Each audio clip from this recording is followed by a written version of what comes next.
to a Fox News alert. The 27-year-old Bangladesh man accused of setting off a pipe bomb in New York City on Monday is now facing both federal and state terrorism-related charges.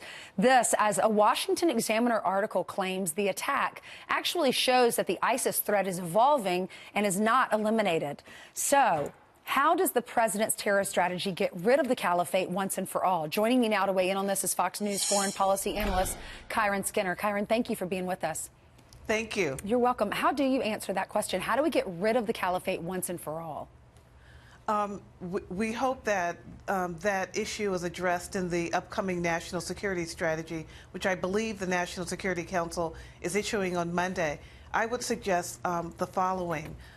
We have to understand that although ISIS has been largely, but not completely, defeated in Iraq and Syria, I believe there are a couple thousand ISIS fighters still in those two countries, that the ISIS organization is moving to other areas. It's in Libya, in the Sinai Peninsula, it's in Afghanistan, even the Philippines regrouping.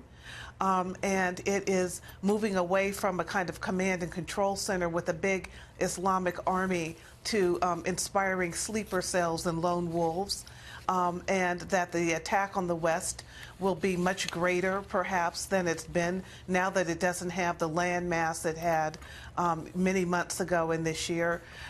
So understanding that the threat is evolving is the first step, and that although it has suffered great military blows and perhaps some ideological blows because some of the potential true believers now doubt the organization since the Caliphate does not exist, but there are others who are inspired by it. And we've got to include in our national security strategy a way of identifying lone wolves and developing a counter-narrative that makes the ideology unattractive to people who are in crisis themselves. What about the chain migration? Yesterday, the president was saying we're going to end it. The president wants to break that chain migration and the diversity visas. What are your thoughts on that? You know, it's a complicated issue. I'm an academic. I'm a professor at Carnegie Mellon and a fellow at the Hoover Institution at Stanford. And, you know, foreign students are so important in faculty to who we are and our great educational system. But at the same time, I do think we need better vetting processes for those coming from countries that have, you know, deep ties to extremism.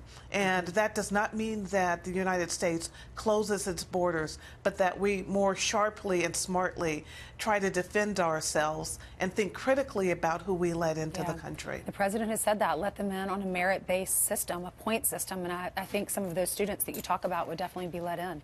Thank you so much, Kiron, for being with us. Great to see you. Thank you. You're welcome.